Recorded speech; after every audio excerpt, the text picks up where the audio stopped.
Hi Change Checkers! The Red Arrows 50p was recently issued to celebrate 60 years since their first ever display, and you've been loving them. We were lucky enough to get just 150 Red Arrows 50p's signed by John Bond, Red One himself.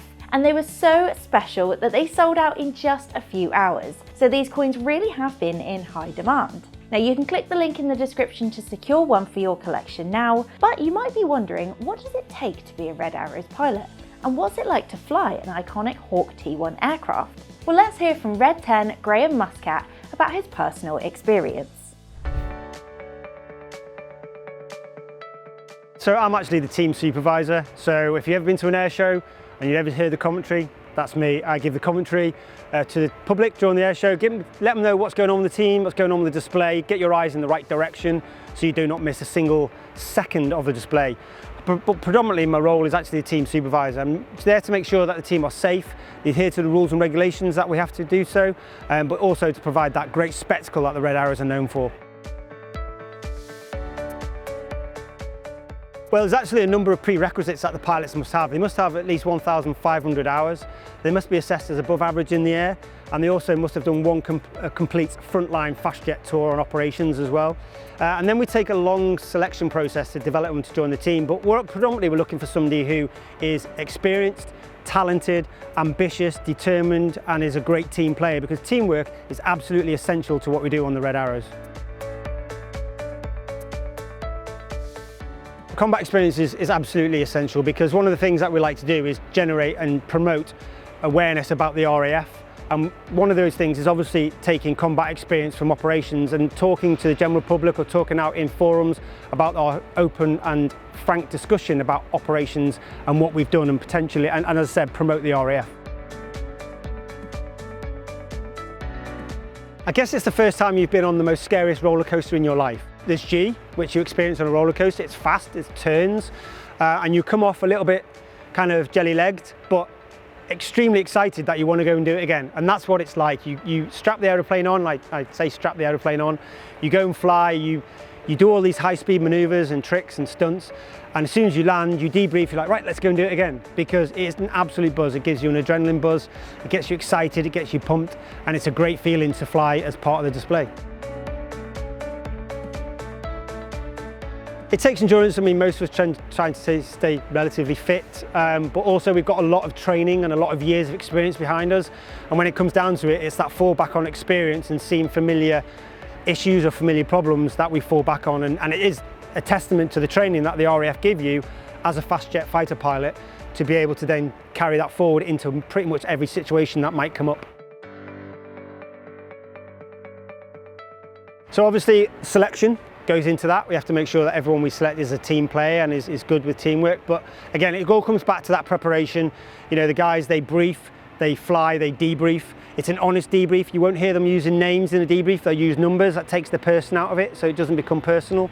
And it's all about accepting that constructive criticism, owning your own mistakes, knowing that you've done something wrong or something maybe not up to the right level, and therefore you take ownership of that. And it's a trust as well in the team, so when they do the moves from one shape to another, they have to have trust that the person on the outside is going to move at the right time, and so they have to make sure that everything works in synergy and it works, and teamwork is key. In addition to that, teamwork through across the whole team, engineering, public relations, ops, all that absolutely is key. I relate the Red Arrows to the workings of a clock or a watch, that every single cog is absolutely vital. One of those cogs drops out, the whole machine doesn't work, and that's how we work on the Red Arrows. So we started off the team in the Folland Nats, and then in about 1980 we transitioned to the Hawk. So the Hawk's been around for the Red Arrows for a long time. Of course, predominantly it's a training aircraft, hence why you've got 2 seats in the cockpit. However, the Hawk T Mark 1 is a great aircraft to fly. Everyone describes her as a little sports car. You know, you can throw her around the sky, she's very responsive, she's great, she's light on the field, and she's perfect for the role of what the Red Arrows do, doing those low-level aerobatics and fast dynamic maneuvers. There was a notion that the Hawk could be used as a last line defence, but none of the aircraft that we have ever used that role. It's a role that maybe have been looked at in the past, but predominantly the Hawk has always been a training aircraft through its history. Luckily, there are a lot of aircraft around the RAF. We've used them for many years, as I said, since 1980. And so a lot of aircraft out there that we can take spares from. And in addition to that, we have our engineering, which do a phenomenal job of keeping the Hawk in service and being able to source parts for the aircraft to keep them flying in the rate that we do. I have actually, yeah. We fly over the Royal Edinburgh Military Tattoo over Edinburgh every year. We operate from Cardiff for a number of our displays, so we've flown over Cardiff. I haven't personally flown over Belfast, but we'll be hopefully displaying near Belfast this year for the Armed Forces Day, and we do display in Jersey every year as well. So yeah, we've been to all those locations and they're all absolutely wonderful. I mean, we've done so many shows, but I think one of them that sticks out to me is 2022. We did a tour of the Middle East and over the cityscape of Abu Dhabi. The display was phenomenal. It was set back against the cityscape, but we also did a display, or not a display, we did a fly past with the Airbus A380 over Dubai, and I photo chased that one with my photographer, and that was phenomenal to see the size of the aircraft of the A380 over the Burj in Dubai, surrounded by red arrows, was just phenomenal. So yeah, I get to see some very unique sights. I'm very, very privileged. My job is to position the aircraft in the right place in the sky, not disturbing the display, so the photographer can get those iconic airborne images or video from a different perspective so the crowd can see it. There's so many, but I mean, Tornado is great. There's a lot of smoke, there's a lot of noise, there's a lot of colour. It's very dynamic, and I think I'm with the crowd on that one. Tornado is one of the good ones to see. Oh, I've got lots of people that are inspirational to me. I mean, I've got aviation people like Ray Hanna. He was part of the team. He's a massive aviation legend across all RAF agents. But you know, I'm going to go close to home. It's actually my dad. You know, he has worked hard all his life to provide for his family, and he worked hard, and that's where I get my work ethic from. Work hard, determination, just be the best you can be, and that's what I promote onto my son as well. The shows vary, you know, you get your big air shows like Riyadh, which is huge, but it's full of aviation people, and it's great. It's a great platform for us, and working alongside so many different aircraft and so many different display teams. And then you get places like Blackpool where you're on the seafront and it's just families having a great day out with ice cream and hot dogs and burgers, and that's probably one of my favourite places to display at Blackpool. I'm from the northwest of England myself, so it's very close to home.